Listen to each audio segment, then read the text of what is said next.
수출도 좋아지고 기업들의 실적도 좋아지고 고용도 요새 늘고 있는데 뭐가 부동산 시장의 문제냐 이렇게 물으면 프로젝트 파이낸싱료 정부 이야기하시겠지만 그거에 해당 사업장은 피를 토하겠지만 제가 그거 분양 안 받은 다음에야 저랑 상관없는 이야기잖아요. 더군다나 그런 사업장들 때문에 앞으로 공급은 거의 영혼을 향해서 갈 텐데 또 그 사업장들 문제 때문에 금리를 인하해 줄 텐데 뼈를 때리게 돼서 죄송한데 20%부터 50%까지는 이제 대중투자자라고 부르는데 이분들까지 시장이 뛰어들면 이제 꼭진 거죠. 그분들이 봤을 때 이건 아닌데 이건 비싼데 이러고 있을 때가 좋은 때죠. 프리즘 투자자문의 홍춘욱 대표님하고 이야기 나누고 있는데요. 아까 방금 이제 부동산 얘기해 주셔가지고 조금만 더 여쭤보도록 하겠습니다. 아까 뭐 반포나 뭐 이런 데들은 전고 좀 찍었다 뭐 이런 얘기도 해주셨는데 이게 지금 똘똘한 한 채의 어떤 양극화 현상 때문에 계속 그렇게 가는 것이지 나머지들은 올라가지 않는다 이렇게 얘기하는 분들도 있거든요. 네. 근데 이제 아까 말씀하신 거는 나머지들도 이제 어차피 명목 가격은 뭐 그대로 횡보하는 게 빠지는 거나 마찬가지니까 이것도 지금 뭐 이렇게 올라갈 가능성이 있다 이렇게 봐야 되는 건가요? 저는 그렇게 보죠. 왜 그러냐면 우리나라 수출이 잘 된다라는 건 결국 한국의 상위 20% 직장에 종사하시는 분들 소득 전망이 개선된다는 이야기다. 우리나라 대기업들, 뭐 은행들 이런 점포들까지 포함하면 공기업들, 공무원들, 전문직까지 하면 대략 이제 상위 20% 가구들이 서울 수도권에 있는 아파트를 노리시는 분들일 텐데 그분들의 소득은 결국 경제 성장에 연동되거나 경제 성장보다 높다고 봐야 되지 않냐. 그러면 올해 기업 이익이 좋아지는 게 보인다고 이야기했는데 수출 좋은 거 이제 부인 아무도 못 하잖아요. 수출도 좋아지고 기업들의 실적도 좋아지고 고용도 요새 늘고 있는데 뭐가 부동산 시장의 문제냐 이렇게 물으면 프로젝트 파이낸싱료 정부 이야기하시겠지만 그거에 해당 사업장은 피를 토하겠지만 제가 그거 분양 안 받은 다음에야 저랑 상관없는 이야기잖아요. 더군다나 그런 사업장들 때문에 앞으로 공급은 거의 영혼을 향해서 갈 텐데 또 그 사업장들 문제 때문에 금리를 인하해 줄 텐데 그러니까 부동산이든 뭐든 자산시장에 가격의 추세를 좌우하는 게 1등부터 100등까지 있을 때 50등이 아니고요. 20등이란 말이에요. 그걸 저는 말씀드리는 거죠. 이게 뼈를 때리게 돼서 죄송한데 20%부터 50%까지는 이제 대중투자자라고 부르는데 이분들까지 시장이 뛰어들면 이제 꼭진 거죠. 그분들이 봤을 때 이건 아닌데 이건 비싼데 이러고 있을 때가 좋은 때죠. 아니 왜냐면 요즘 또 오늘도 오르긴 해가지고 많은 분들이 이제 그는 극히 일부 지역이라니까. 극히 일부 지역이라니까. 그래서 지금 살까 말까 막 고민들은 하고 계시는데 또 막상 또 내가 우리 동네는 또 아직 안 올라 있고 하다 보니까 야 이거 가는 데만 가는구나 이런 생각을 또 하실 수도 있는데 이제 그게 조금 시간이 지나면은 뭐 소위 말하는 키 맞추기처럼 다른 데들도 좀 올라갈 키 확률이 좀 맞추기까지는 안 될 있겠다. 것 같고요. 그건 아니고 인구 감소하는데 네. 인구가 감소하고 인구 소멸 지역이 늘어나는데 키 맞추기는 이제 끝났어요. 그 말은 그러니까 수도권에서도 키 맞추기는 없을 수도 있다. 없을 수 있어요. 저는 늘 이야기하지만 T밸리를 봐야지. 특정 지역만. T밸리에서 가로가 9호선 라인이고 세로는 수인분당선 아니면 SRT 라인 타고 가는 그 남쪽인 경부선. 거지. 네. 수서선이죠. 죄송합니다. 경부선 계시는 분들. 수서선에서 이제 깡가지를 더 뻗치면 신분당선처럼 신안산선이 지금 생기니까. 또 북쪽으로는 별내선 정도 희망이 있다. 그 이외에는 과연 일자리가 늘어나는 걸 잘 봐야 되는 거고 또 부자들이 들어와서 살 수 있을 만큼 어느 정도의 인프라가 갖춰져 있는 걸 봐야 되는 거지. 그거 이외에 자꾸 여긴 싸니까 싼 거 말고 대안이 없는 지역은 피해야 되는 세상이 온 거죠. 왜? 아까 이야기했던 65세 넘어서신 우리나라 베이비붐 세대들의 눈에 차야 되니까. 또는 그분들의 자녀 세대 눈에 차야 되니까. 요즘에 그런 얘기도 하더라고요. 이제 조만간 대증여의 시대가 올 것이다. 아직 멀었습니다. 그건 아직 멀었어요. 아직 그거는 10년 뒤에. 아니에요. 10년 뒤. 75세 때 증리하신다니까요. 그 정도 돼야. 왜냐하면 건강해서 그래요. 아직은 내가 쥐고 있어야겠다. 네, 대증여의 시대는 희망이고요. 조금씩 증여해 주겠죠. 근데 그게 아니라 대증여는 일본 보니까 지금 일본이 대증여의 시대거든요. 그래서 47년생들이 일본 베이비붐 세대의 핵심 무라카미 하루키 그 세대가 단카이 세대라고 해서 일본 베이비붐 세대의 핵심이죠. 그리고 올해 78이에요. 지금 대증여가 시작되고 있어요. 그러면 실제로 일본에서는 그 대증여 시대 때 뭐 부동산 쪽은 뭐 어떻게 움직이는 건가요? 그래서 일본의 동경 타워 맨션 가격 그런 것들. 분양가가 한 해에 30%씩 오르고 있잖아요. 결국에 그건 완전 핵심 네, 지역들. 3, 4년 만에 다 따블났어요. 그리고 지금 계속 오르거든요. 왜 그럴까?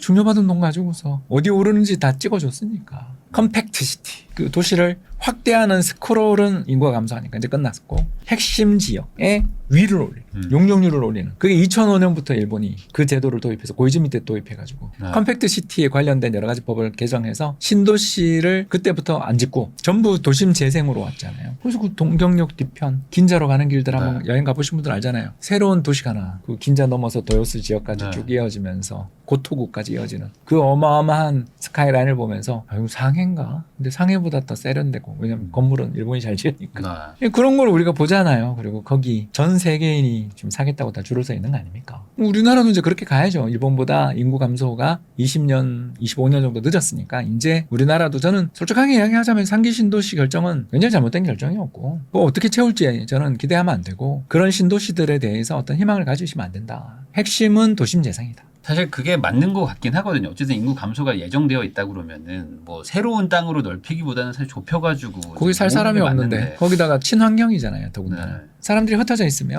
전신주 하나를 놔도 비용이 많이 들고 주차장도 지하로 파면 될걸. 그걸 온 천지 지상을 다 주차장으로 덮어야 되잖아요. 그럼 뭐 하는 짓입니까 그게. 도로도 옆으로 끝없이 확산해야 되잖아요. 그냥 지하철 놓으면 될걸. 지하철이 얼마나 탄소 발자국이 적습니까. 네.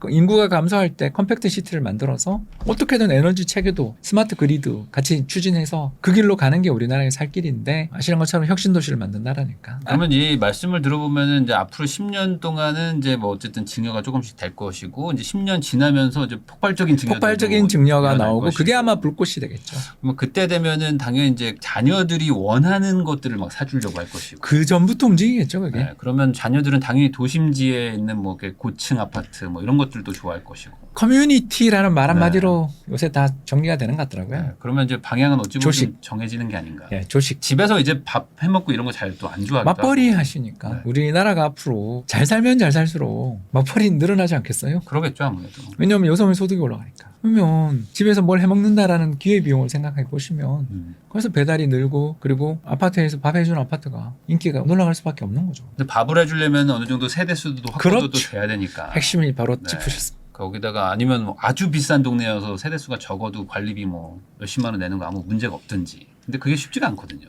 대단지가 아니면 웬만해서. 그래서 대단지 위주로 가잖아요 지금. 근데 이제 그 세 가지를 다 갖춘 아파트 아까 지금 이야기하신 것처럼 커뮤니티 이러려면 지은 지 10년 안쪽 또 대단지 그리고 마지막 세 번째는 누가 봐도 여기 살고 여기서 며느리 사위를 인사하고 싶은 브랜드 그 동네가 브랜드인 지역들 이런 건 당연히 30억 넘는단 말이에요. 자, 그러니 이제 그런 지역의 라인에서 이제 우리가 하나를 빼야죠. 브랜드를 빼든, 그렇지 않습니까? 대단지를 빼든, 신축을 빼든 하면서 이제 비슷한 라인에서 하나씩 빼면서 가격의 하이어라키가 생기는 거고. 저는 지금 장이 그 두 번째 하이어라키를 향해서 가는 장이라고 보는 거죠. 셋 중에 하나는 빠지지만 그래도 여기 이게 매력이다. 이렇게 이야기할 수 있는 단지들로 가겠죠. 그러면 역설적으로 지금 어느 정도 전고점을 회복한 단지들이 지금 그 상황이거나 아니면 앞으로 재건축되면 그렇게 될 어쩌면 보면 최상위 지역들이 좀 그렇게 가고 있는데 여기가 더 갈 수도 있다. 이렇게 그럼요. 생각할 수도 있겠네요. 거기는 예상을 할 필요가 없어요, 우리가. 왜냐하면 우리나라의 부자 숫자에 의해서 좌우되는 게 아니라 해외 부자 숫자까지 여기 가세가 하는 거니까. 뭐 가장 대표적인 게 지금 제가 이제 4월에 사전 투표를 마치고 일본을 가서 집 보러 다녔는데 부동산 중개하시는 분들한테 이제 미리 이야기를 다 하고 예약을 하고 갔는데 이제 당연히 제일교포분한테 갔죠. 가서 얘기 쭉 하는데 이 집은 누가 사요? 이렇게 물었더니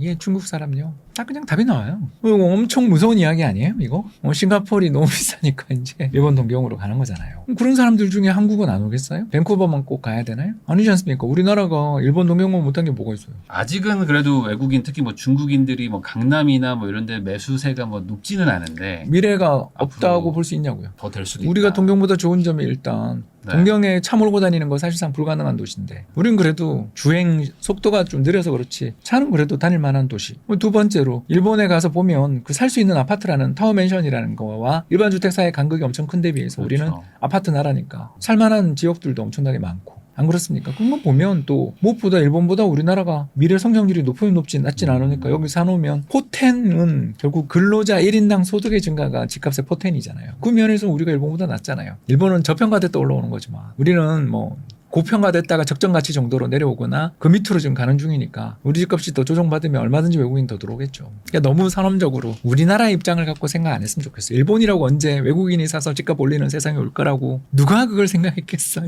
결국에 그 가격이 오르는 어떤 추세가 보이는데 뭐 핵심 지역이다 이러면은 또 외국에서 투자 수요 같은 것들도 들어올 수도 충분히 있는 거니까. 가능하지 않나? 그게 약간 아까 말씀하신 대증여의 시대랑 또 맞으면서 뭐 또 다시 폭발할 그러면 수도 있을 수도 진짜 있고. 무서워지겠죠. 그러면 이런 얘기를 다 듣다 보면은 결국에 어떤 지방에 계신 분들이나 이런 분들이 그럼 뭐 차라리 뭐 이거 정리해서 서울의 핵심 지역들을 사야겠다 이런 생각이 더 강해지실 것 같기도 한데. 네, 그런데 이제 지방 주택에서 두 가지를 좀 말씀을 드리고 싶은데 이제 첫 번째가 우리나라 지자체들이 이대로 하면 미래가 없다. 그러니까 철도 놓고 공항 놓으면 정말 거기 사람이 늘어날 거라고 생각해요? 아니죠. 그거는 부두교 정도에 네. 불과한 신앙에 불과하다고요. 그 철도 놓고 공항 지을 돈을 중앙정부한테서 받을 텐데 차라리 그 돈을 가지고 그 해당 지역의 학교에 학생들 창업 비용을 대주면 향토에 뿌리를 내리는 기업을 만들어주는 게 그 돈 10조 20조를 가지고서 창업하는 사장님들한테 5천만 원씩만 대줘도 물론 절반 떼이겠지만 그중에 네. 하나만이라도 네카오 비슷한 거라도 나오고 네카쿠라베 비슷한 거라도 나오면 거기 고용이 엄청나게 늘어날 거라는 거 알잖아요. 그러니까 그런 식의 정책을 쓰는 태도를 보이는 지자체에 투자를 해야 된다. 그러니까 일자리가 늘어나지 않는다라면 이런 거고 두 번째가 세컨드 하우스 타겟이 될 수 있는 정도의 어떤 지역들은 그래도 괜찮지 않냐. 왜냐하면 아까 이야기했던 그런 베이비붐 세대들이 그 전원 또는 좋은 경치에 대한 굉장히 많은 관심을 가지고 있지만 우리나라에서 전원주택이 굉장히 힘들다는 것도 알고 있는 사람들이잖아요. 네. 이 사람들 입장에서는 결국 경치가 어느 정도 받쳐주거나 또는 경치가 받쳐주는 데를 차로 1시간이면 갈 수 있는 정도의 살기 좋은 어떤 그런 지역들은 사실 세컨드 하우스를 붐을 탈 수도 있는 거니까요. 미국의 플로리다가 뭐가 거기가 일자리가 많아 그렇게 집값이 비싼 거 아니잖아요. 그런 은퇴자들이 서울을 떠나지는 않을 것 같은데 주말에는 서울에 있고 사람은 별로 없으니까 네. 또는 자녀들도 볼 수 있으니까 그렇지만 주중에는 예를 들어 속초 가서 살겠다. 네. 목포 가서 살겠다. 부산 가서 살겠다. 아니면 경치 좋은 단양 가서 살겠다. 등등 이런 걸 할 수 있지 않냐. 그런 수요를 좀 생각해 봐야죠. 그러니까 지방이 힘들긴 하지만 그 나름대로 경쟁력을 좀 찾는 지역들은 또 괜찮을 수도 있겠다. 예, 그러니까 첫 번째가 일자리였고요. 아까 일자리 늘어나는 지방들은 노내입니다. 네. 지방 소멸에서 노내고요. 네, 그러면 결과적으로 이런 얘기들을 쭉 듣다 보면은 그러면 이제 뭐 집을 또 하나 사야 될 것 같다라는 생각도 또 드실 것 같고 그러면은 이제 뭐 대출 받아서 이제 집 살려고 하면 또 막막하신 분들도 많을 텐데 지금 상황에서 집을 살려고 하는 분들은 뭐 조심해야 될 부분이 있다? 이건 뭐라고 좀 조언해 네, 주실 몇 년에 수 있을까요? 지어진 아파트냐? 신축이다. 신축은 아까 이제 이야기한 것처럼 지역 무관하게 비쌌잖아요. 네. 이제 사실 신축 프리미엄이 이렇게까지 광풍이 불게 된 게 진짜 참 신기하죠. 그죠? 네. 그러니까 희소하면 비싸집니다. 아주 희소하면 비싸진다. 라는 것을 느끼게 되는데 이제 그럼 신축은 비싸니까 그럼 어떻게 해야 될 네. 것이냐. 이런 질문들을 이제 제가 종종 드리거든요. 그런 이야기를 할 때 몇 년에 지어졌냐를 꼭 보시라는 게 90년대 지어진 아파트들은 웬만하면 좀 투자의 난이도가 굉장히 높으니까 조심하라. 그러니까 싸다고 이거 하나만 있어야 돼라는 식으로 접근하면 안 된다. 아까 이야기했던 세 가지 포텐에서 생각을 해야 되는 거죠. 그러니까 이게 기다리면 재건축이 될 수 있는 지역인가. 이게 안 되는 지역들 되게 많거든요. 90년대 인허가 받아서 입주가 2003년 정도까지 입주하신 아파트들은 용적률을 꼭 좀. 그래서 우리나라는 2004년, 5년에 입주한 아파트랑 그 이전에 했던 아파트랑 하늘과 땅 차이거든요. 이런 거 공부를 좀 해서 투자를 하셨으면 좋겠습니다. 결국에 이제 앞으로 미래 한국인들이 선택할 그 지역이나 그 아파트가 뭐냐 이런 것들을 좀 고민해가지고 단순히 싸다고 사면 안 된다. 싼 건 싼데 이유가 있을 수도 있다. 그럴 수 있다라는 거. 저는 양극화의 시대다. 그러니까 이게 참 어려운 것 같아요. 양극화라는 거는 결국에 좋고 비싼 걸 사야 될 것 같은데 돈은 또 없다 보니까 이걸 어떻게 해야 될까 하면서 이제 좀 애매한 부분도 있긴 하지만 그럼에도 불구하고 뭐 싸다고 덥석 사는 건 또 좋지 않을 수 있는 거니까요. 지금까지 프리즘 투자자문의 홍춘욱 대표님과 함께 또 뭐 세계 경제부터 뭐 부동산 그리고 어떤 투자를 해야 될지 이야기를 한번 나눠봤는데 아마 시청하신 분들한테 많은 도움이 되지 않았을까라고 생각이 좀 듭니다. 다시 한번 시간 내주셔서 시청해주셔서 감사하다는 말씀 전하면서 저도 대표님하고 인사 나누도록 하겠습니다. 오늘 나와주셔서 감사드립니다. 감사합니다.